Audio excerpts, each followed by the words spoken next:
तो दोस्तों आज की इस वीडियो में हम बात करने जा रहे हैं पायरेट्स ऑफ द कैरिबियन नाम की इस पूरी फ्रेंचाइजी के बारे में, क्योंकि इसका एक अगला पार्ट, जी हाँ दोस्तों, छठा पार्ट जो इस मूवी का है वो हमें तकरीबन 2025 तक देखने को मिल सकता है। क्या कुछ अपडेट निकल कर आई है, सारी कुछ जानकारी मैं आपको इस वीडियो में दूंगा। तो वीडियो को ज़्यादा से ज़्यादा हो सके तो लाइक कीजिएगा, चैनल पर नए हो तो चैनल को सब्सक्राइब जरूर से कीजिएगा, बेल आइकन दबाकर इसे ऑल पर सेट कर लीजिएगा ताकि हमारी जितनी भी अपकमिंग वीडियोज है उन सभी का नोटिफिकेशन आप तक पहुंचता रहे। साथ ही साथ इसी के साथ आप तक जितनी मूवी आ चुकी है उनमें से किसी मूवी के बारे में आपको जानना हो तो आप कमेंट कर सकते हैं। अब इसके छठे पार्ट के बारे में आगे हम जानकारी एक तरह से जानना चालू करते हैं। Pirates of the Caribbean Dead Men Tell No Tales अंतर्राष्ट्रीय स्तर पर Pirates of the Caribbean Salazar Revenge के रूप में रिलीज जोआचिम रोनिंग और एस्पेन सैंडबर्ग द्वारा निर्देशित 2017 की अमेरिकी जबरदस्त फैंटेसी फिल्म है। यह नाथनसन और टेरी रॉसियो की कहानी से जेफ नाथनसन द्वारा लिखा गया है।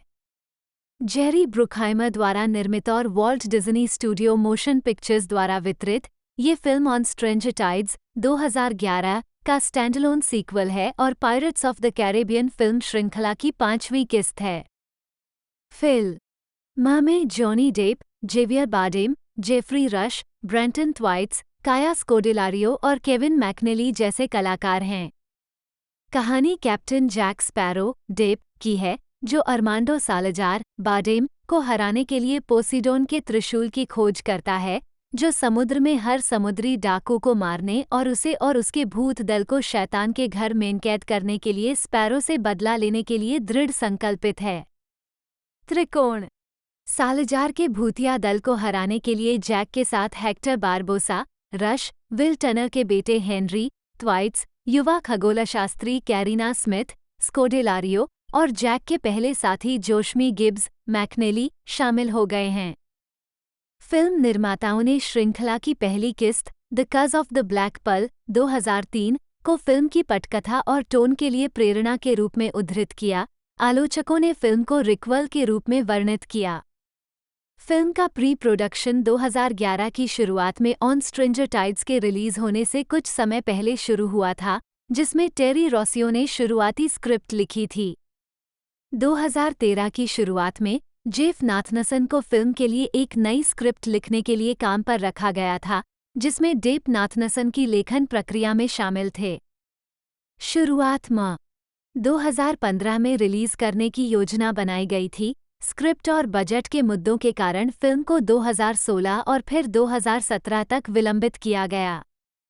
प्रमुख फोटोग्राफी फरवरी 2015 में ऑस्ट्रेलिया में शुरू हुई, जब ऑस्ट्रेलियाई सरकार ने डिज्नी को कर प्रोत्साहन में $20 मिलियन की पेशकश की और जुलाई 2015 में समाप्त हुई।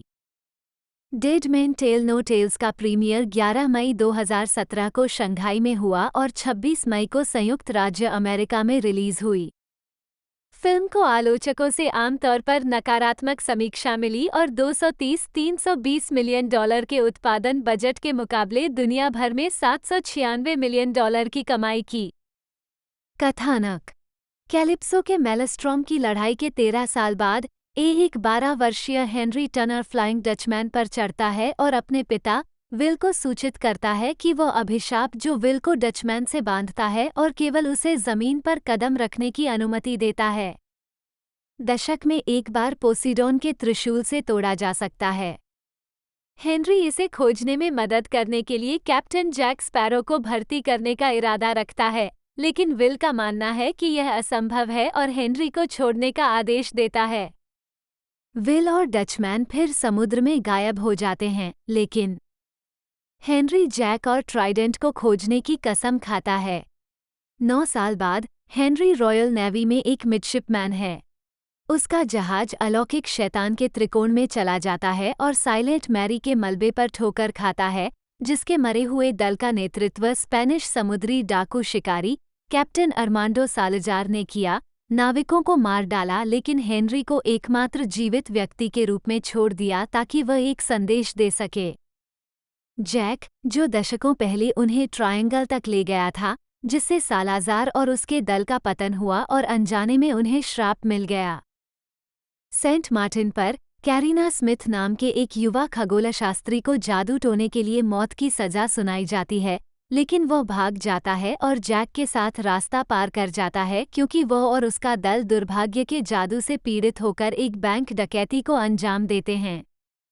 जैक बाद में अपने कंपास को पे के रूप में बदल देता है, एक ऐसा कार्य जो शैतान के त्रिभुज को नष्ट कर देता है और सालाज़ार और उसके दल को एक बार फिर मुक्त कर देता है। कैरिना को पता चलता है कि हेनरी ट्राइडेंट के स्थान की तलाश कर रहा है और वह अपने अज्ञात पी ताकि डायरी का उपयोग करके उसकी मदद करने की पेशकश करती है। कैरिना और जैक ने निष्पादन प्रक्रिया को रोक दिया, लेकिन वे हेनरी और जैक के दल की मदद से डाइंग गूल पर सवार होकर भाग निकले। कैरिना अपनी डायरी में सुरागों को समझती है और उसे पता चलता है कि तारे एक द्वीप की ओर ले जाएंगे जहां त्रिशूल छिपा हुआ है। इस बीच कैप्टन हेक्टर बारबोसा ने अपने समुद्री डाकू दल से सुना कि पुनर्जीवित कैप्टन सालाज़ार ने समुद्र में कई समुद्री लुटेरों को मार डाला है और बारबोसा के बेड़े को नष्ट कर रहा है। बारबोसा जैक को ढूंढने में मदद की पेशकश करके मारे जाने से बचने की बात करता है और उसे पता चलता है कि ट्राइडेंट उसे खजाने तक ले जा सकता है। सालाज़ार सहमत है, जैक से बदला लेना चाहता है। सालाज़ार डाइंग गल का पीछा करता है, जिससे जैक, हेनरी और कैरिना को एक द्वीप पर भागने के लिए मजबूर होना पड़ता है। उन्हें पता चलता है कि सालाज़ार का दल जमीन पर नहीं जा सकता है। बारबोसा जैक के साथ जुड़ जाता है, उसका कंपास वापस कर देता है और छोटे ब्लैक पल बी को उसके मूल आकार में बहाल कर देता है। वे द्वीप की ओर अपनी यात्रा जारी रखते हैं। बारबोसा एक बार फिर पल की कमान अपने हाथ में ले लेता है। यात्रा के दौरान जैक और बारबोसा को एहसास हुआ कि कैरिना उनकी लंबे समय से खोई हुई बेटी है। पल ट्राइडेंट द्वीप के पास पहुंचता है और रॉयल नेवी के युद्धपोत से बचता है, जब तक कि पल द्वीप पर फंसने से पहले साइलेंट मैरी द्वारा नष्ट नहीं कर दिया जाता। जैक, बारबोसा और कैरिना समुद्र को विभाजित करने के लिए द्वीप के जादू का उपयोग करते हैं, जो समुद्र तल पर ट्राइडेंट के लिए एक रास्ता खोलता है। सालाज़ार ने हेनरी को पकड़ लिया और उसे समुद्र तल पर चलने और त्रिशूल को जब्त करने के लिए अपने पास रखा। एक बार जब वह ऐसा करता है, तो हेनरी को उसका शरीर वापस दे दिया जाता है और जैक सालाज़ार का ध्यान भटकाता है, जिससे हेनरी को त्रिशूल को नष्ट करने की अनुमति मिलती है, जिससे समुद्र पर लगे सभी अभिशाप टूट जाते हैं और सालाज़ार के दल को पुनर्जीवित किया जाता है। हालांकि त्रिशूल के विनाश के कारण विभाजित समुद्र उन पर बंद हो जाता है। पल ने समूह को सुरक्षित उठाने के लिए अपना लंगर नीचे कर दिया, लेकिन सालाज़ार उनका पीछा करता है, फिर भी जैक को मारने पर तुला हुआ है। कैरिना को एहसास होता है कि बारबोसा उसके पिता हैं जब वह अपनी बांह पर डायरी के कवर के समान एक त्रिशूल तारे की आकृति वाला टैटू देखती है। सालाज़ार को मारने के लिए बारबोसा ने खुद को बलिदान कर दिया, जिससे अन्य लोग बच गए। कुछ समय बाद हेनरी और कैरिना पोर्ट रॉयल पहुंचते हैं, जहां विल डचमैन से मुक्त होकर प्रकट होता है। उनकी पत्नी एलिजाबेथ स्वान कुछ क्षण बाद प्रकट होती हैं और टनर परिवार फिर से एकजुट हो जाता है। हेनरी और कैरिना चुंबन। क्षितिज में दूर जाने से पहले जैक पल से कैप्टन को एक बार फिर देखता है, साथ ही कैप्टन बारबोसा के बंदर जैक को भी गोद लेता है। क्रेडिट के बाद के दृश्य में विल और एलिजाबेथ अपने बिस्तर पर सो रहे होते हैं, तभी डेवी जोन्स उनके कमरे में आते हैं।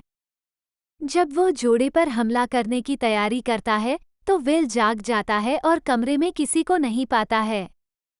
यह मानते हुए कि उसे कोई बुरा सपना आया है, वो फर्श पर गीले खलिहानों से बेखबर होकर वापस सो जाता है।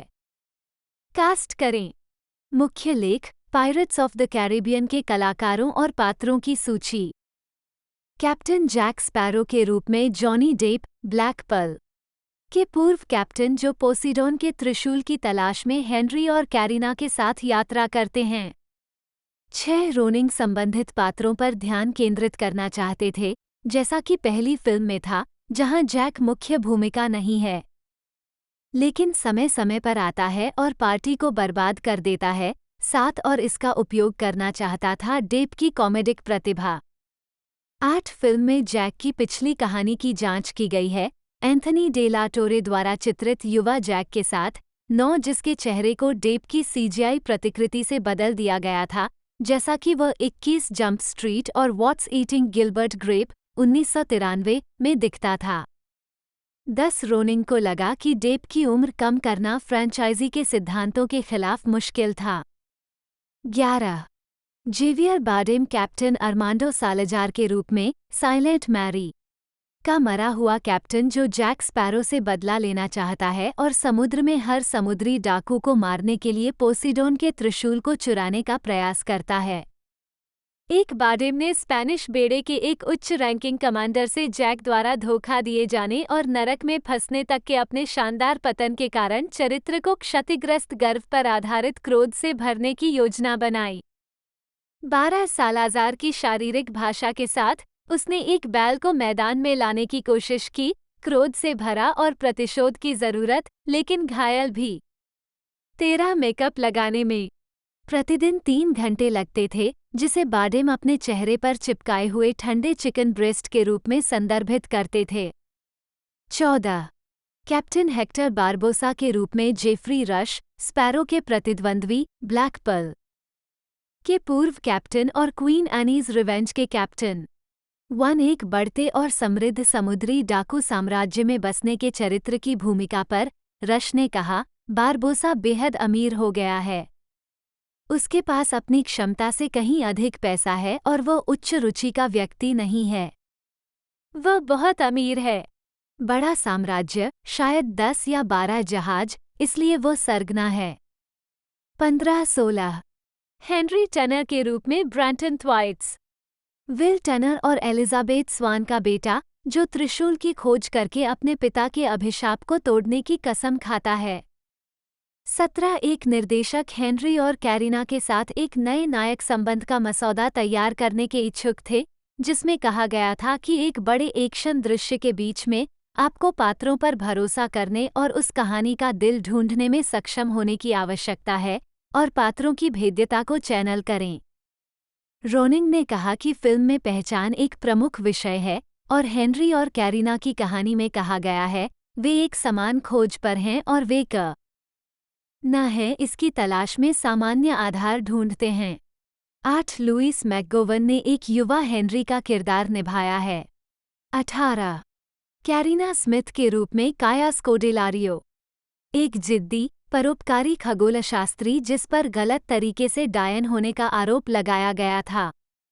एक स्कोडेलारियो ने चरित्र की प्रेरणा और भूमिका के बारे में बताते हुए कहा, वह एक अकादमिक है, वो विश्वविद्यालय में पढ़ने के अधिकार के लिए लड़ रही है क्योंकि उस समय महिलाएं ऐसा नहीं कर पाती थीं। 19 निर्देशकों के लिए हेनरी और कैरिना के साथ इसे आधुनिक बनाना महत्वपूर्ण था। काया विशेष रूप से इसे अपने साथ लाई थी। वह एक आधुनिक महिला है। 7 स्कोडेलारियो ने पटकथा लेखक जेफ नाथनसन के साथ काम किया ताकि यह सुनिश्चित किया जा सके कि चरित्र श्रृंखला के लिए अद्वितीय था। 12 और एलिजाबेथ स्वान की नकल नहीं। 20 उन्होंने कहा कि महिला पात्र अक्सर 2 खेमों में बंट जाते हैं, वे या तो सुंदर हैं और पूरी तरह से एक साथ रखे गए हैं या पूरी तरह से पागल हैं। कैरिना में निश्चित रूप से दोनों का थोड़ा बहुत समावेश है। 12 जोशमी गिब्स के रूप में केविन मैकनेली, कैप्टन जैक के वफादार दोस्त और पहले दोस्त। 1 फिल्म में प्रदर्शित होने वाले सहायक पात्रों में शामिल हैं डेविड वैन, एक रॉयल नेवी अधिकारी लेफ्टिनेंट जॉन स्काफील्ड के रूप में दिखाई देते हैं, जो HMS एसेक्स की कमान संभालते हैं। 21 गोलशिफ्ते फराहानी एक समुद्री चुड़ैल शांसा के रूप में दिखाई देती हैं। एक और Stephen Graham, Martin Klebba, Giles New और एंगस बानेट ने समुद्री डाकू दल के सदस्यों के रूप में पिछली फिल्मों से क्रमशः स्क्रम, मार्टी और मोर्टोग और मुलरॉय की अपनी भूमिकाओं को दोहराया। 22 ऑरलैंडो ब्लूम ने एक लोहार से समुद्री डाकू बने विल टनर की अपनी भूमिका को दोहराया, जो एट वर्ल्ड्स एंड 2007 के अंत में फ्लाइंग डचमैन के कप्तान में बदल गया था। 23-24 इस भूमिका के लिए ब्लूम ने बार्नकल प्रोस्थेटिक्स पहना था, जो एक मनोरोगी के रूप में टनर की स्थिति को दर्शाता है। 25 केरा नाइटली अंत में संक्षिप्त रूप से एलिजाबेथ स्वान, विल की पत्नी और हेनरी की मां के रूप में एक गैर बोलने वाली भूमिका में दिखाई देती हैं। 26 इस मांग के बाद कि चरित्र को परीक्षण स्क्रीनिंग के बाद जोड़ा जाना चाहिए। 27 एडम ब्राउन, डैनी किर्रान और डेलरॉय एटकिंसन जैक के दल के सदस्यों के रूप में दिखाई देते हैं। 28 और जेल के दृश्य में पॉल मैकार्टनी संक्षेप में जैक के चाचा, अंकल जैक के रूप में दिखाई देते हैं। 29 क्रेडिट के बाद के दृश्य में डेवी जोन्स का सीजीआई सिलहूट दिखाई देता है, लेकिन अभिनेता बिल निगी ने कहा कि उन्हें चरित्र की उपस्थिति के बारे में सूचित नहीं किया गया था। 30 उत्पादन विकास ऑन स्ट्रेंजर टाइड्स की रिलीज से कुछ समय पहले चौथी फिल्म के कलाकारों और चालक दल को निकट भविष्य में समय निकालने के लिए कहा गया था, क्योंकि वॉल्ट डिज्नी पिक्चर्स का इरादा 5वीं और 6ठी फिल्म को बैक टू बैक शूट करने का था। 31 हालांकि बाद में ये कहा गया कि केवल 5वीं फिल्म पर काम चल रहा था। टेरी रॉसियो ने अपने साथी टेड एलियट के बिना 5वीं फिल्म की पटकथा लिखी थी। 32 अफवाह थी कि रॉब मार्शल निर्देशन के क्षेत्र में लौटेंगे। 33 लेकिन इनटू द वुड्स 2014 का निर्देशन करने के बाद उन्होंने इनकार कर दिया। 34 मार्शल द्वारा फिल्म सौंपने के बाद कई निर्देशकों द्वारा कार्यभार संभालने की अफवाह थी। 35 गोर वर्बिन्स्की, जो मूल 3 फिल्मों के लिए जिम्मेदार थे, ने महसूस किया कि फिल्म बनाने में वित्तीय के अलावा कोई अन्य कारण नहीं है। 36 अंतिम शॉर्टलिस्ट में फ्रेडरिक बॉन्डर, रूपर्ट सैंडर्स और अंतिम पसंद नॉर्वेजियन फिल्म जोड़ी जोआचिम रोनिंग और एस्पेन सैंडबर्ग शामिल थे। 37 स्टूडियो ने उन्हें उनके अकादमी पुरस्कार नामांकित हाईसी फिल्म कोन-टिकी और सीमित बजट के साथ काम करने की उनकी क्षमता के आधार पर चुना। 38 रॉसियों की स्क्रिप्ट को अंततः अस्वीकार कर दिया गया और लेखक ने कहा कि एक प्रमुख कारण इसमें महिला खलनायक का उपयोग था, जिसने अभिनेता जॉनी डेप को चिंतित किया कि यह डार्क शैडोज 2012 के लिए अनावश्यक होगा, जिसमें एक महिला खलनायक भी थी। 39 जनवरी 2013 में डिज्नी ने जेफ नाथनसन को एक स्क्रिप्ट पर काम करने के लिए नियुक्त किया। 40 रोनिंग और सैंडबर्ग ने कहा कि वे विशेष रूप से नाथनसन की मज़ेदार और मर्मस्पर्शी स्क्रिप्ट से प्रभावित हुए। 41 जिसने उन्हें मई में निर्देशन के लिए साइन करने के लिए राज किया। 42 रोनिंग का मानना था कि स्क्रिप्ट में सब कुछ था, लेकिन इसके लिए दृश्यों की आवश्यकता थी। गोर वर्बिन्स्की की परंपरा को आगे बढ़ाएं, भावनात्मक मूल और बड़े एक्शन सेट लाएं। 8 अगस्त में रोनिंग और सैंडबर्ग ने खुलासा किया कि शीर्षक Dead Men Tell No Tales होगा। 43 हालांकि अगले महीने निर्माता जेरी ब्रुकहाइमर ने कहा, हमारे पास एक रूपरेखा है जो हर किसी को पसंद है, लेकिन स्क्रिप्ट पूरी नहीं हुई है, ये समझाते हुए कि रिलीज 2015 की गर्मियों से आगे के लिए स्थगित कर दी जाएगी।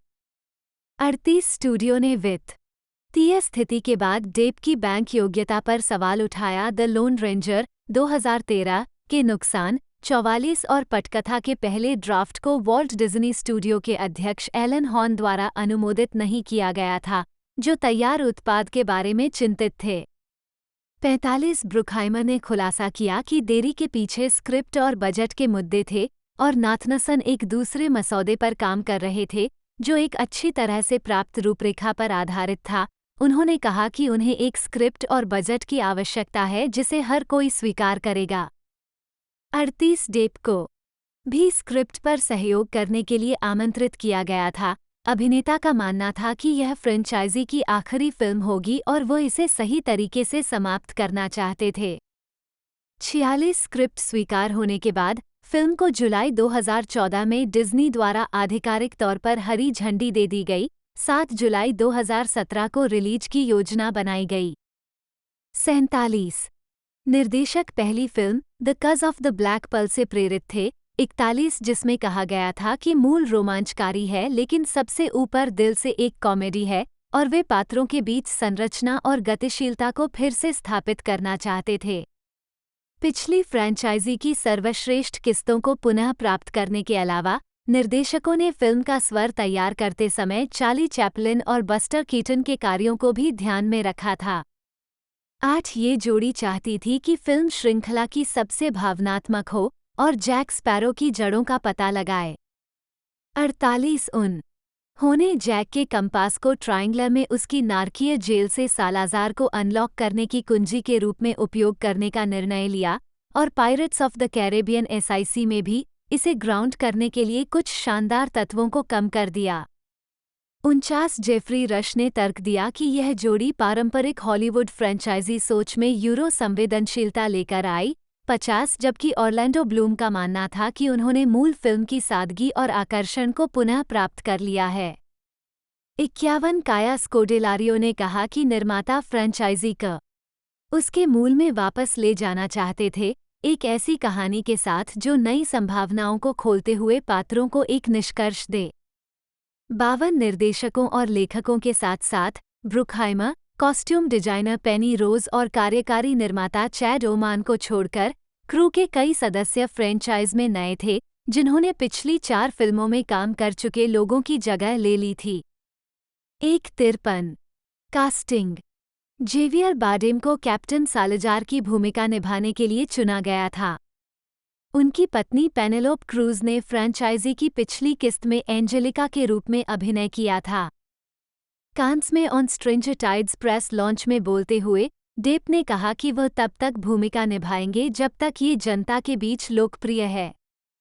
54 अगस्त 2012 में खबर सामने आई कि डेप ने 5वीं फिल्म के लिए साइन किया था, जिससे उनकी भूमिका को दोबारा निभाने के लिए 90 मिलियन ऑस्ट्रेलियाई डॉलर की कमाई हुई। 1 महीने बाद पेनेलोप क्रूज ने कहा कि ऑन स्ट्रेंजर टाइड्स में एंजेलिका की भूमिका निभाने का आनंद लेने के बावजूद उनसे 5वीं फिल्म के संबंध में संपर्क नहीं किया गया था। 55 जेफरी रश ने 5वीं किस्त अक्टूबर 1941 में डम्बो की रिलीज के तुरंत बाद अमेरिका द्वितीय विश्व युद्ध में शामिल हो गया। डिज्नी ने सेना के लिए 4 मेथड्स ऑफ फ्लश रिवेटिंग और एयरक्राफ्ट प्रोडक्शन मेथड्स जैसी निर्देश फिल्में बनाने के लिए कंपनी के भीतर Walt Disney training films unit का गठन किया। 93 डिज्नी ने ट्रेजरी के सचिव हेनरी मोर्गेनथाउ जूनियर से भी मुलाकात की और युद्ध संबंधों को बढ़ावा देने के लिए लघु डोनाल्ड डक कार्टून बनाने पर सहमति व्यक्त की। 94 डिज्नी ने कई प्रचार प्रस्तुतियों का भी निर्माण किया, जिन डेर फ्यूहर फेस, जिसने अकादमी पुरस्कार जीता, और 1943 की feature film victory through air power जैसी लघु फिल्में शामिल हैं। 95 सैन्य फिल्मों ने केवल लागत को कवर करने के लिए पर्याप्त राजस्व उत्पन्न किया और फीचर फिल्म बाम्बी, जो 1937 से उत्पादन में थी, अप्रैल 1942 में रिलीज होने पर खराब प्रदर्शन किया और बॉक्स ऑफिस पर $2 लाख का नुकसान हुआ। 96 पिनोचियो और फैंटासिया से कम कमाई के अलावा कंपनी पर 1944 में बैंक ऑफ अमेरिका का $4 मिलियन का कर्ज था।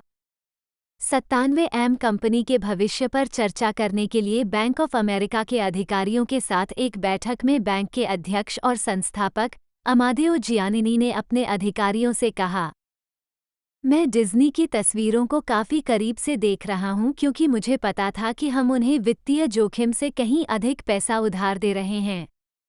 वे इस साल अच्छे हैं, वे अगले वर्ष अच्छे होंगे और उसके अगले वर्ष भी अच्छे होंगे।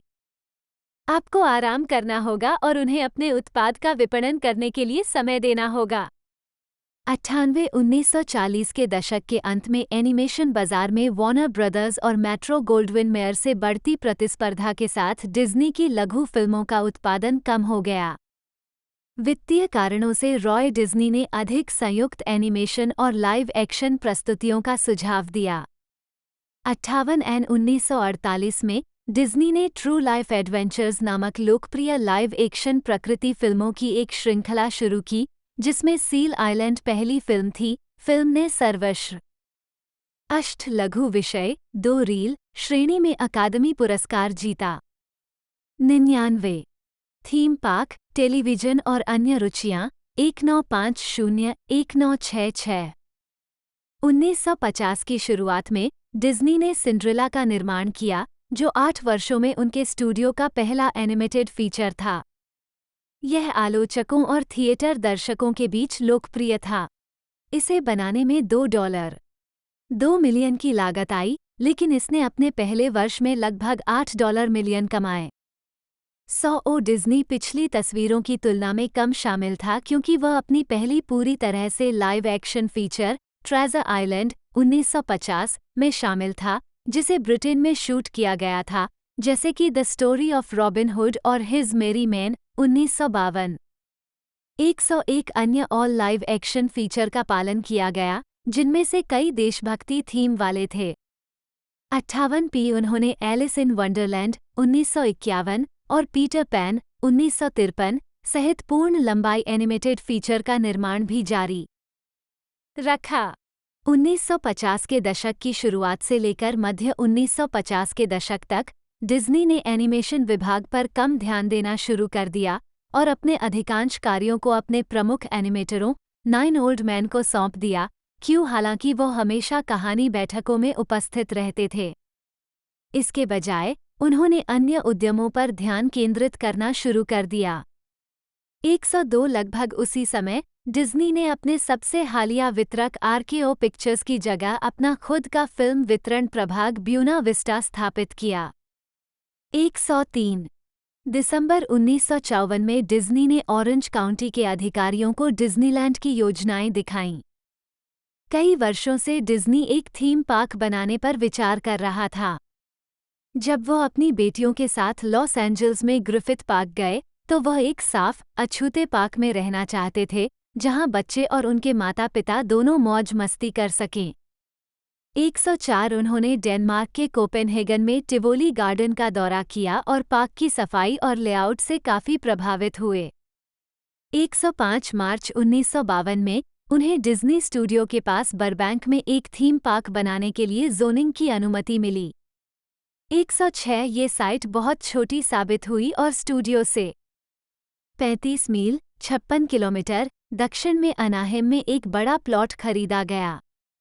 परियोजना को स्टूडियो से दूर करने के लिए जो शेयरधारकों की आलोचना को आकर्षित कर सकता है, डिज्नी ने वेड एंटरप्राइजेज, अब वॉल्ट डिज्नी इमेजिनियरिंग, का गठन किया और योजनाओं पर काम करने के लिए डिजाइनरों और एनिमेटरों के एक समूह को वित्त पोषित करने के लिए अपने स्वयं के पैसे का उपयोग किया। 107,108 इसमें शामिल लोगों को इमेजिनियर्स के नाम से जाना जाने लगा।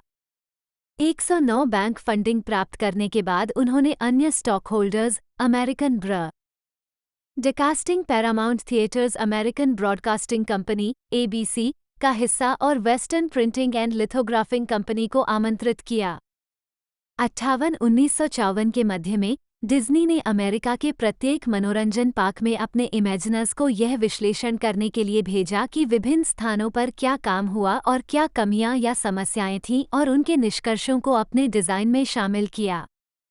110 निर्माण कार्य जुलाई 1954 में शुरू हुआ और डिज्नीलैंड जुलाई 1955 में खुला। उद्घाटन समारोह ABC पर प्रसारित किया गया, जो 70 मिलियन दर्शकों तक पहुंचा। 111 पार्क को थीम आधारित भूमि की एक श्रृंखला के रूप में डिजाइन किया गया था, जो सेंट्रल मेन स्ट्रीट, USA से जुड़ा हुआ था, जो उनके गृहनगर मार्सेलिन में मुख्य सड़क की प्रतिकृति थी। जुड़े हुए थीम वाले क्षेत्र एडवेंचरलैंड, फ्रंटियरलैंड, फैंटेसीलैंड और टुमारोलैंड थे। पार्क में नैरो गेज डिज्नीलैंड रेलमार्ग भी शामिल था, जो भूमि को जोड़ता था। पार्क के चारों ओर बाहरी दुनिया से पार्क को अलग करने के लिए एक ऊंची छत थी। 112,113 द न्यूयॉर्क टाइम्स के एक संपादकीय में माना गया कि डिज्नी ने कल की कुछ सुखद चीजों को कल्पना और कल के सपनों के साथ शानदार ढंग से जोड़ा है। 114 हालांकि पार्क में शुरुआती छोटी-मोटी समस्याएं थीं, लेकिन ये सफल रहा और 1 महीने के ऑपरेशन के बाद डिज्नीलैंड में प्रतिदिन 20,000 से अधिक आगंतुक आ रहे थे। अपने पहले वर्ष के अंत तक इसने 3.6 मिलियन मेहमानों को आकर्षित किया। 115 ABC का पैसा डिज्नी टेलीविजन कार्यक्रमों पर निर्भर था।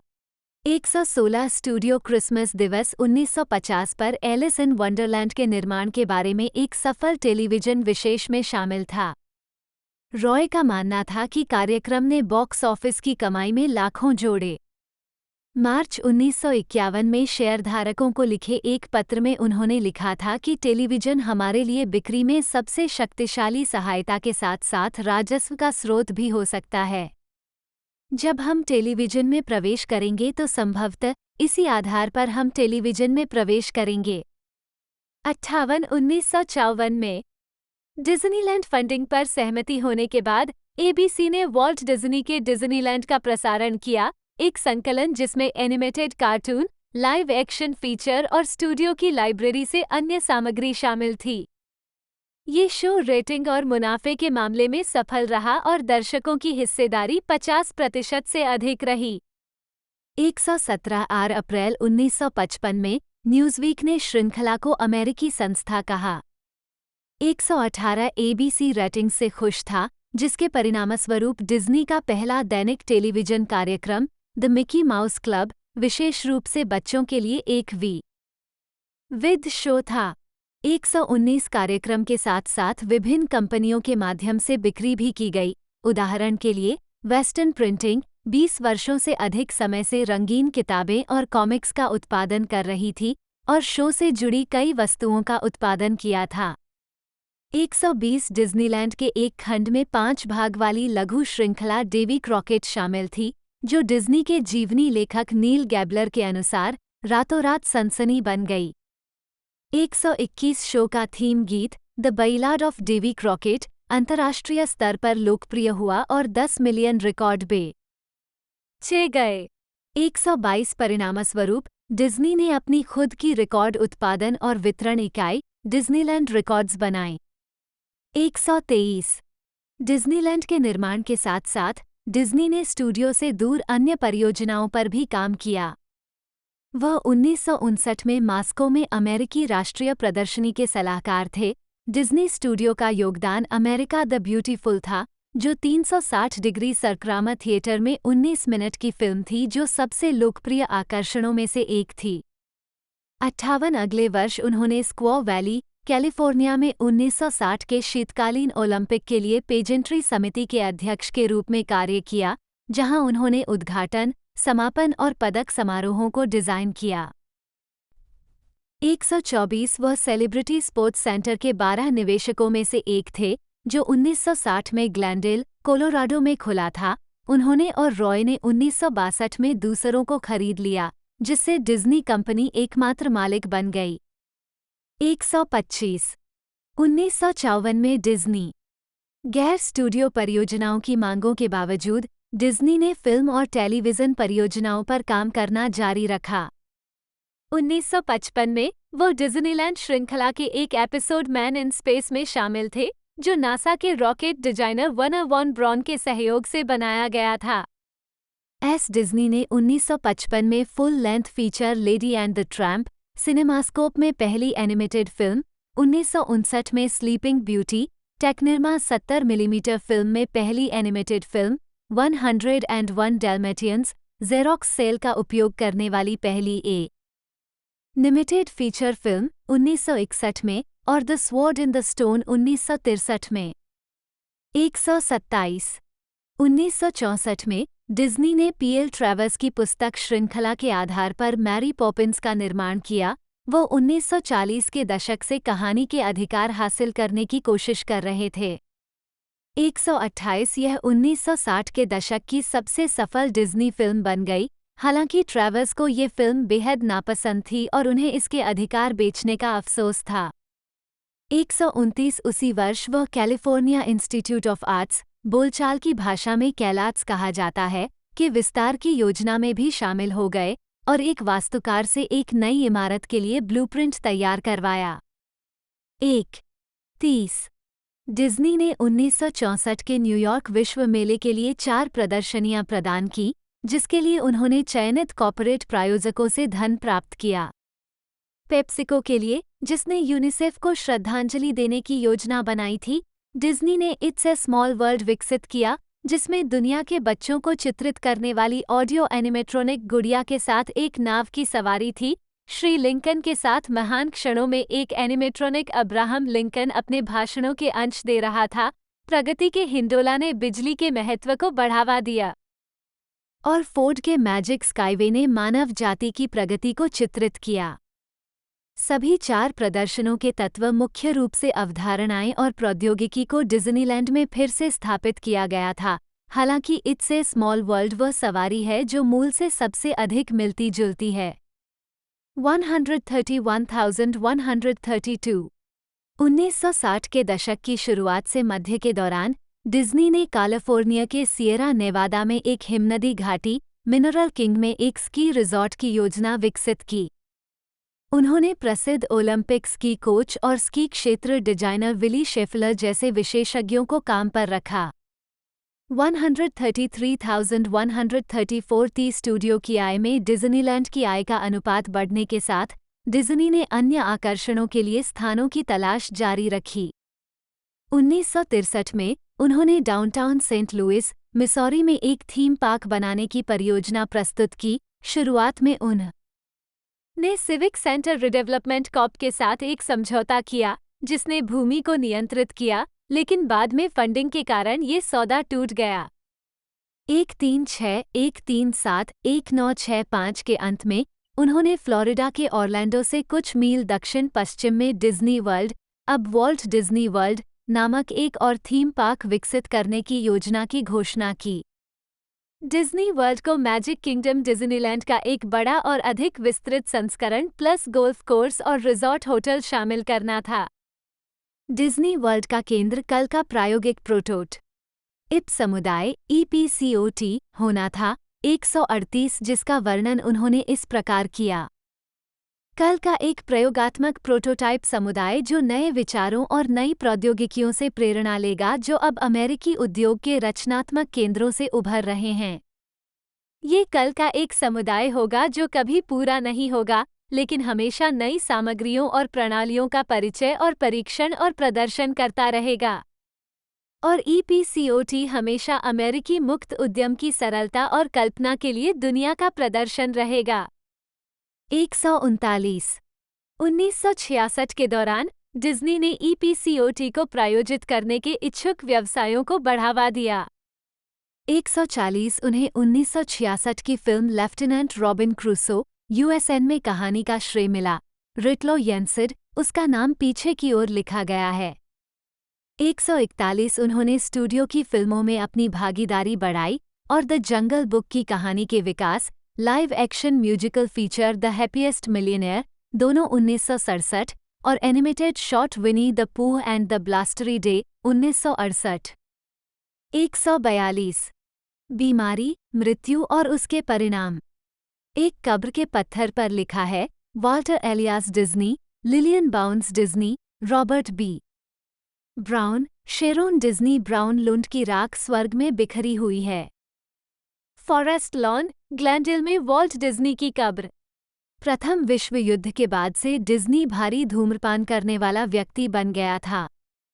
वो फिल्टर वाली सिगरेट का उपयोग नहीं करता था और एक युवा व्यक्ति के रूप में पाइप से धूम्रपान करता था। नवंबर 1966 की शुरुआत में उन्हें फेफड़ों के कैंसर का पता चला और कोबाल्ट थेरेपी से उनका इलाज किया गया। 30 नवंबर को उन्हें अस्वस्थता महसूस हुई और उन्हें उनके घर से एम्बुलेंस द्वारा सेंट जोसेफ अस्पताल ले जाया गया, जहां 15 दिसंबर को 65 वर्ष की आयु में कैंसर के कारण परिसंचरण पतन से उनकी मृत्यु हो गई। 143 2 दिन बाद उनके अवशेषों का अंतिम संस्कार कर दिया गया और उनकी राख को कैलिफोर्निया के ग्लैंडल में फॉरेस्ट लॉन मेमोरियल पार्क में दफनाया गया। 144 1967 में द जंगल बुक और द हैप्पीएस्ट मिलियनेयर की रिलीज ने डिज्नी द्वारा शामिल फीचर फिल्मों की कुल संख्या 81 तक बढ़ा दी। 19 जब Winnie the Pooh and the blustery day 1968 में रिलीज हुई तो इसने डिज्नी को अकादमी पुरस्कार दिलाया। लघु विषय कार्टून श्रेणी में मरणोपरांत सम्मानित किया गया। 148 डिज्नी की मृत्यु के बाद उनके स्टूडियो ने बड़े पैमाने पर लाइव एक्शन फिल्मों का निर्माण जारी रखा, जबकि उनकी एनिमेटेड फिल्मों की गुणवत्ता को कम होने दिया गया। 1980 के दशक के उत्तरार्ध में इस प्रवृत्ति को उलट दिया गया, जिसे न्यूयॉर्क टाइम्स ने डिज्नी पुनर्जागरण के रूप में वर्णित किया, जिसकी शुरुआत द लिटिल मरमेड 1989 से हुई थी। 149 डिज्नी के स्टूडियो लगातार सफल फिल्म, टेलीविजन और मंच मनोरंजन का निर्माण कर रहे हैं। 150 भविष्य के शहर EPCOT के लिए डिज्नी की योजनाएं पूरी नहीं हुईं। डिज्नी की मृत्यु के बाद उनके भाई रॉय ने डिज्नी कंपनियों का पूर्ण नियंत्रण लेने के लिए अपनी सेवानिवृत्ति को स्थगित कर दिया।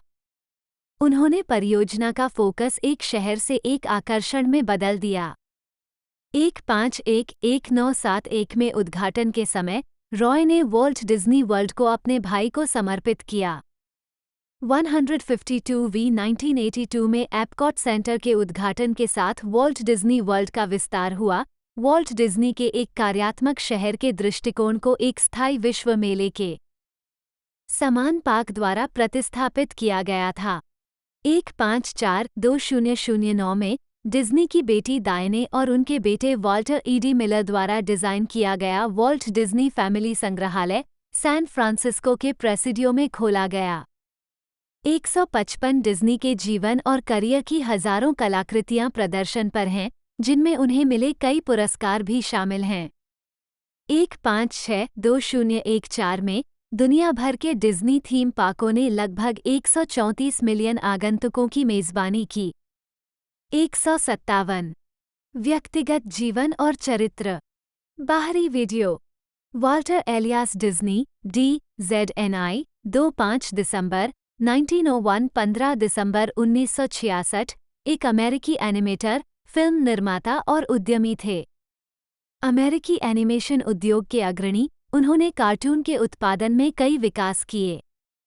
एक फिल्म निर्माता के रूप में उनके पास किसी व्यक्ति द्वारा अर्जित सर्वाधिक अकादमी पुरस्कार और नामांकन का रिकॉर्ड है। उन्हें अन्य सम्मानों के अलावा 2 गोल्डन ग्लोब स्पेशल अचीवमेंट पुरस्कार और 1 एमी पुरस्कार प्रदान किया गया। उनकी कई फिल्में लाइब्रेरी ऑफ कांग्रेस द्वारा राष्ट्रीय फिल्म रजिस्ट्री में शामिल हैं और उन्हें अमेरिकी फिल्म संस्थान द्वारा अब तक की सबसे महान फिल्मों में से कुछ के रूप में नामित किया गया है। 1901 में शिकागो में जन्मे डिज्नी को ड्राइंग में प्रारंभिक रुचि विकसित हुई। उन्होंने एक लड़के के रूप में कला कक्षाएं लीं और 18 साल की उम्र में एक वाणिज्यिक चित्रकार के रूप में नौकरी की। वह 1920 के दशक की शुरुआत में कैलिफोर्निया चले गए और अपने भाई रॉय के साथ डिज्नी ब्रदर्स स्टूडियो, अब द वॉल्ट डिज्नी कंपनी, की स्थापना की। यूबी इवक्स के साथ उन्होंने 1928 में मिकी माउस का चरित्र विकसित किया, जो उनकी पहली अत्यधिक लोकप्रिय सफलता थी। उन्होंने शुरुआती वर्षों में अपनी रचना को आवाज भी दी। जैसे से स्टूडियो बढ़ता गया, वो और अधिक साहसी होते गए। उन्होंने synchronised sound, full colour 3 strip Technicolor, feature length cartoon और कैमरों में तकनीकी विकास की शुरुआत की। Snow White and the 7 dwarfs 1937, Pinocchio, Fantasia दोनों 1940, डम्बो 1941 और बाम्बी 1942 जैसी विशेषताओं में देखे गए परिणामों ने एनिमेटेड फिल्म के विकास को आगे बढ़ाया। द्वितीय विश्व युद्ध के बाद नई एनिमेटेड और लाइव एक्शन फिल्में आईं, जिनमें गंभीर रूप से सफल सिंड्रेला 1950, स्लीपिंग ब्यूटी 1959 और मैरी पोपे 1964 शामिल थीं, जिनमें से आखिरी को 5 अकादमी पुरस्कार मिले। 1950 के दशक में डिज्नी ने मनोरंजन पार्क उद्योग में विस्तार किया और जुलाई 1955 में उन्होंने अनाहेम, कैलिफोर्निया में डिज्नीलैंड खोला। परियोजना को वित्त पोषित करने के लिए उन्होंने वॉल्ट डिज्नी के डिज्नीलैंड और द मिकी माउस क्लब जैसे टेलीविजन कार्यक्रमों में विविधता लाई। वह 1959 के मास्को मेले, 1960 के शीतकालीन ओलंपिक और 1964 के न्यूयॉर्क विश्व मेले की योजना बनाने में भी शामिल थे। 1965 में उन्होंने एक और थीम पार्क, डिज्नी वर्ल्ड का विकास शुरू किया, जिसका केंद्र एक नए प्रकार का शहर, experimental prototype community of tomorrow EPCOT था। डिज्नी अपने पूरे जीवन में अत्यधिक धूम्रपान करने वाला व्यक्ति था और पार्क या EPCOT परियोजना के पूरा होने से पहले ही 1966 में फेफड़ों के कैंसर से उसकी मृत्यु हो गई। डिज्नी निजी तौर पर एक शर्मीला, आत्मनिंदा करने वाला और असुरक्षित व्यक्ति था, लेकिन उसने सार्वजनिक रूप से एक गर्मजोशी भरा और मिलनसार व्यक्तित्व अपनाया। जिन लोगों के साथ उन्होंने काम किया, उनसे उनके उच्च मानक और उच्च उम्मीदें थीं। हालांकि ऐसे आरोप लगाए गए हैं कि वह नस्लवादी या यहूदी विरोधी थे, लेकिन उन्हें जानने वाले कई लोगों ने उनका खंडन किया है। डिज्नी के इतिहास लेखन में कई तरह के दृष्टिकोण शामिल हैं, जिनमें घरेलू देशभक्ति मूल्यों के वाहक के रूप में उनके विचारों से लेकर अमेरिकी सांस्कृतिक राज्यवाद का प्रतिनिधि होना शामिल है। व्यापक रूप से 20वीं सदी की सबसे प्रभावशाली सांस्कृतिक हस्तियों में से एक माने जाने वाले डिज्नी की एनिमेशन के इतिहास और संयुक्त राज्य अमेरिका के सांस्कृतिक इतिहास में एक महत्वपूर्ण उपस्थिति बनी हुई है, जहां उन्हें एक राष्ट्रीय सांस्कृतिक प्रतीक के रूप में स्वीकार किया जाता है। उनकी फिल्म का काम दिखाया और अनुकूलित किया जा रहा है। कई देशों में आगंतुकों को आकर्षित करने के लिए डिज्नी थीम पार्क आकार और संख्या में बढ़ गए हैं और उनकी कंपनी दुनिया के सबसे बड़े मास मीडिया और मनोरंजन समूहों में से एक बन गई है। प्रारंभिक जीवन। भूरे रंग की सजावट वाला हल्के पीले रंग का लकड़ी का घर जो सफेद पिकेट बाड़ से घिरा हुआ है। डिज्नी का बचपन का घर। डिज्नी का जन्म 5 दिसंबर 1901 को शिकागो के हर्मोसा पड़ोस में 1249 स्ट्रिप एवेन्यू में हुआ था। वह एलियास डिज्नी का चौथा बेटा था, जिसका जन्म कनाडा प्रांत में आयरिश माता-पिता और फ्लोरा निकोल के घर हुआ था, जो जर्मन और अंग्रेजी मूल का अमेरिकी था। 4-5 सी वॉल्ट के अलावा एलियास और फ्लोरा के बेटे हर्बर्ट, रेमंड और रॉय थे, और दिसंबर 1903 में दंपति की 5वीं संतान रूथ हुई। 1906 में जब डिज्नी 4 साल के थे तो परिवार मासलिन, मिसौरी के एक खेत में चला गया, जहां उनके चाचा रॉबर्ट ने हाल ही में जमीन खरीदी थी। मासलिन में डिज्नी ने ड्राइंग में अपनी रुचि तब विकसित की जब उन्हें एक सेवानिवृत्त पड़ोस के डॉक्टर के घोड़े को खींचने के लिए भुगतान किया गया। एलियास अपील टू रीजन अखबार का ग्राहक था और डिज्नी ने रयान वॉकर के फ्रंट पेज कार्टून की नकल करके ड्राइंग का अभ्यास किया। 10 उन्होंने जलरंगों और क्रेयॉन के साथ काम करने की क्षमता भी विकसित करना शुरू कर दिया। 5 वह एटिसन, टोपेका और सांता फे रेलवे लाइन के पास रहते थे और ट्रेनों के प्रति आसक्त हो गए। 11 उन्होंने उनकी छोटी बहन रूथ ने 1909 के अंत में मासलिन के पार्क स्कूल में एक ही समय में स्कूल शुरू किया। 12 डिज्नी परिवार एक कांग्रेगेशनल चर्च के सक्रिय सदस्य थे। 13 1911 में डिज्नी कैंसस सिटी, मिसौरी चले गए। 14 वहां डिज्नी ने बैंटन ग्रामर स्कूल में दाखिला लिया, जहां उनकी मुलाकात साथी छात्र वाल्टर फिफर से हुई, जो थिएटर प्रशंसकों के परिवार से थे, और उन्होंने उन्हें वाडेविल और मोशन पिक्चर्स की दुनिया से परिचित कराया। बहुत समय पहले डिज्नी घर की तुलना में फिफर्स के घर पर अधिक समय बिता रहा था। 15 इलियास ने द कैंसस सिटी स्टार और कैंसस सिटी टाइम्स के लिए एक समाचार पत्र वितरण मार्ग खरीदा था। डिज्नी और उनके भाई रॉय स्कूल से पहले टाइम्स देने के लिए हर सुबह 4:30 बजे उठते थे और स्कूल के बाद इवनिंग स्टार के लिए राउंड दोहराते थे। शेड्यूल थका देने वाला था और कक्षा में सो जाने के बाद डिज्नी को अक्सर खराब ग्रेड मिलते थे, लेकिन उन्होंने 6 साल से अधिक समय तक अपना पेपर रूट जारी रखा। 16 उन्होंने कैंसस सिटी आर्ट इंस्टीट्यूट में शनिवार के पाठ्यक्रमों में भाग लिया और कार्टूनिंग में एक पत्राचार पाठ्यक्रम भी लिया। 17 1917 में एलियास ने शिकागो जेली निर्माता ओजेल कंपनी में स्टॉक खरीदा और अपने परिवार के साथ शहर वापस आ गए।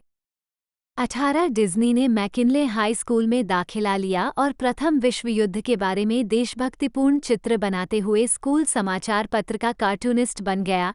19-20 उन्होंने Chicago academy of fine arts में रात्रि पाठ्यक्रम भी लिया। 21 1918 के मध्य में उन्होंने जर्मनों से लड़ने के लिए संयुक्त राज्य की सेना में शामिल होने का प्रयास किया, लेकिन उन्हें बहुत छोटा होने के कारण अस्वीकार कर दिया गया। अपने जन्म प्रमाण पत्र पर जन्मतिथि में फर्जीवाड़ा करने के बाद वो सितंबर 1918 में एम्बुलेंस ड्राइवर के रूप में रेड क्रॉस में शामिल हो गए। उसे फ्रांस भेज दिया गया, लेकिन युद्धविराम के बाद वो नवंबर में पहुंचा। 22 उन्होंने सजावट के लिए अपनी एम्बुलेंस के किनारे कार्टून बनाए और उनका कुछ काम सेना के समाचार पत्र स्टार्स एंड स्ट्राइप्स में प्रकाशित हुआ। 23 वह अक्टूबर 1919 में कैंसस सिटी लौट आए। 24 जहां उन्होंने पेसमेंट रूबिन कमर्शियल आर्ट स्टूडियो में एक प्रशिक्षु कलाकार के रूप में काम या जहां उन्होंने विज्ञापन, थिएटर कार्यक्रमों और कैटलॉग के लिए व्यावसायिक चित्र बनाए और साथ ही कलाकार यूबी इवक्स से मित्रता की। 25 आजीविका प्रारंभिक करियर 1920-1928 वॉल्ट डिज्नी के व्यावसायिक लिफाफे में एक स्वचित्र चित्रित था। सी 1921 जनवरी 1920 में क्रिसमस के बाद पेसमेंट रूबिन के राजस्व में गिरावट आई। 18 साल की उम्र में डिज्नी और इवक्स को नौकरी से हटा दिया गया। उन्होंने अपना स्वयं का व्यवसाय अल्पकालिक इवक्स डिज्नी कमर्शियल आर्टिस्ट शुरू किया। 26 कई ग्राहकों को आकर्षित करने में विफल रहने पर डिज्नी और इवक्स इस बात पर सहमत हुए कि डिज्नी को एवी कॉगर द्वारा संचालित कैंसस सिटी फिल्म विज्ञापन कंपनी में पैसा कमाने के लिए अस्थायी रूप से छोड़ देना चाहिए। अगले महीने इवक्स, जो अकेले अपना व्यवसाय चलाने में सक्षम नहीं थे, भी शामिल हो गए। 27 कंपनी ने कटआउट एनिमेशन तकनीक का उपयोग करके विज्ञापनों का निर्माण किया। 28 डिज्नी को एनिमेशन में रुचि हो गई, हालांकि उन्हें मट एंड जेफ और मैक्स फ्लैचर के आउट ऑफ द इंकवेल जैसे बनाए गए कार्टून पसंद थे। एनिमेशन पर एक उधार ली गई किताब और एक कैमरे की सहायता से उन्होंने घर पर प्रयोग करना शुरू किया। 29 डी वह इस निष्कर्ष पर पहुंचे कि सीएल एनिमेशन कटआउट विधि की तुलना में अधिक आशाजनक था। ई केंगर को कंपनी में सीएल एनिमेशन आजमाने के लिए राजी करने में असमर्थ, डिज्नी ने फिल्म विज्ञापन कंपनी के एक सह कार्यकर्ता फ्रेड हरमन के साथ एक नया व्यवसाय खोला। 31 उनका मुख्य ग्राहक स्थानीय न्यूमैन थिएटर था और उनके द्वारा निर्मित लघु कार्टून न्यूमैन्स लाफोग्राम्स के रूप में बेचे गए थे। 32 डिज्नी ने एक मॉडल के रूप में पॉल टेरी की ईस्ट की दंतकथाओं का अध्ययन किया और पहले 6 लाफोग्राम्स आधुनिकीकृत पर कथाएं थीं।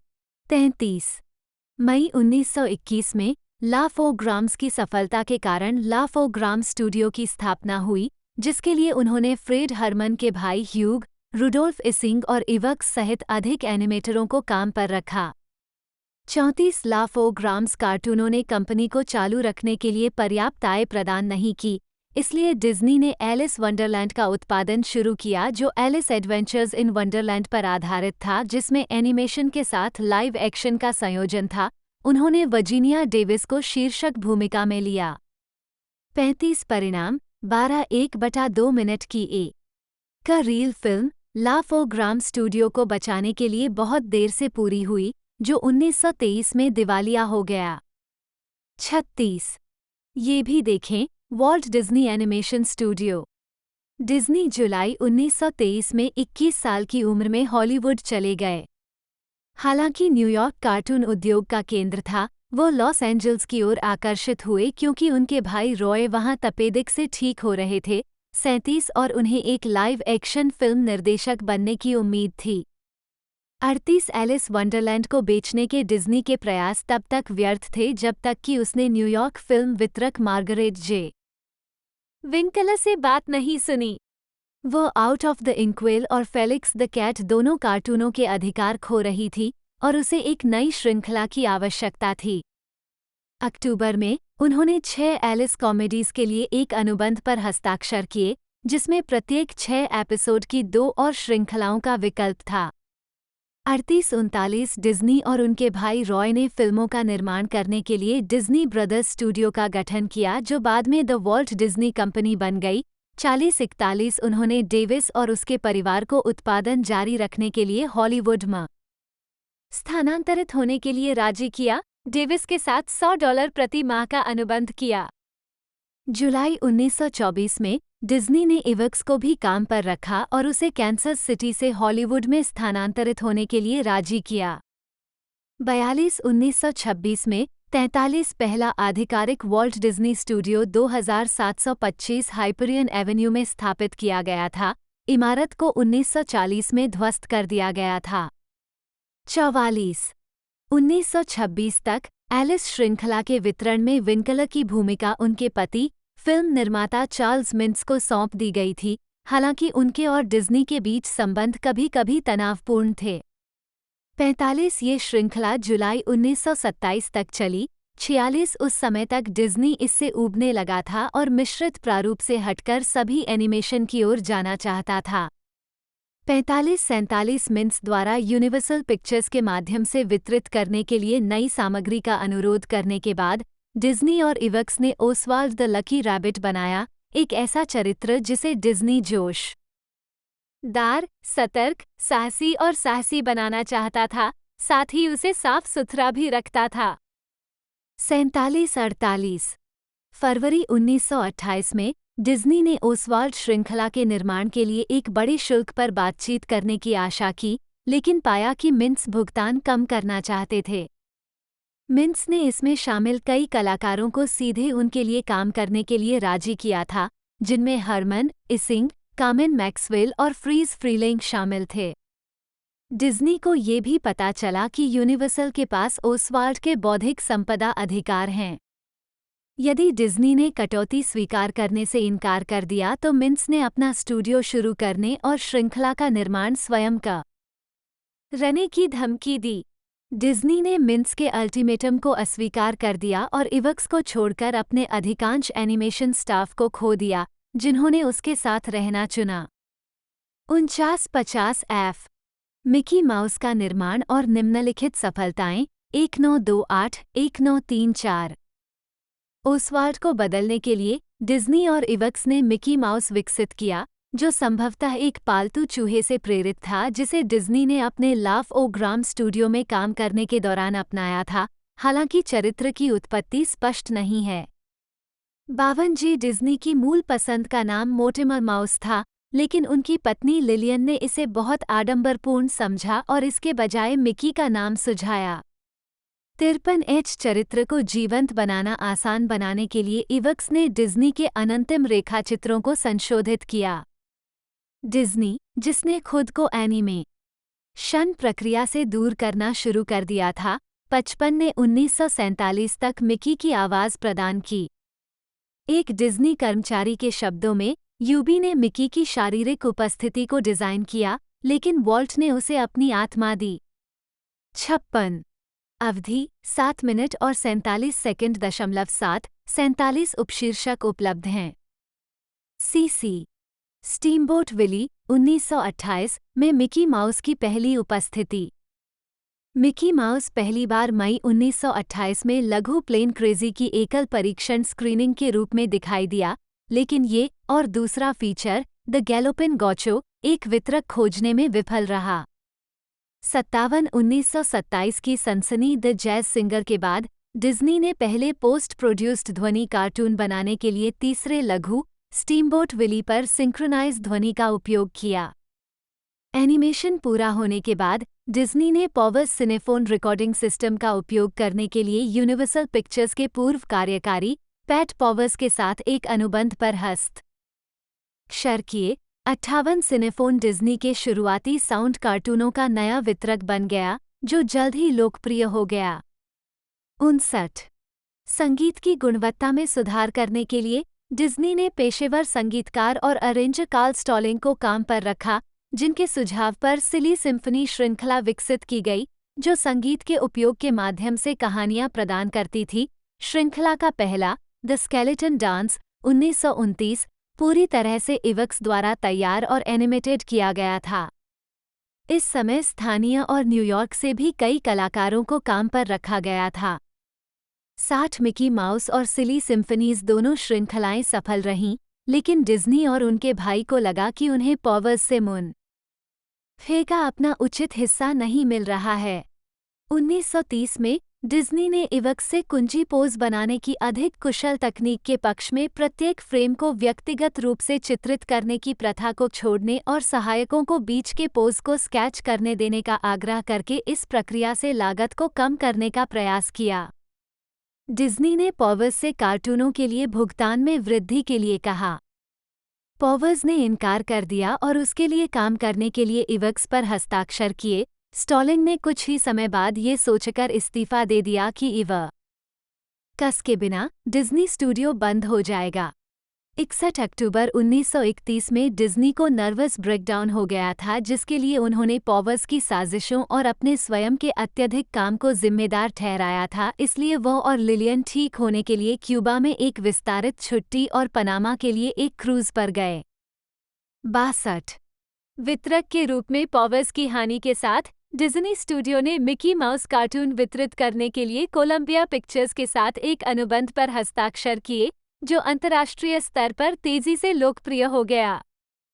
63 आई डिज्नी और उसके दल ने 1930 में प्लूटो, 1932 में गूफी और 1934 में डोनाल्ड डक जैसे नए कार्टून सितारों को भी पेश किया।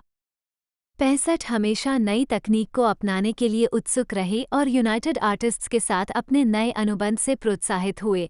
डिज्नी ने फ्लावर्स एंड ट्रीज 1932 को फुल कलर 3 दोस्तों इसकी जो फर्स्ट फिल्म है वो 9 जुलाई 2023 को देखने को मिली थी, जिसका नाम था the curse of the Black Pearl. जी हाँ दोस्तों, इसका जो टाइटल रखा गया था वो रखा गया था। और साथ ही साथ 7 जुलाई 2006 को मुख्य रूप से इसका अगला पार्ट हमें देखने को मिला और उसके बाद 25 मई 2007 को इसके अगला पार्ट अगले ही साल हमें देखने को मिला था।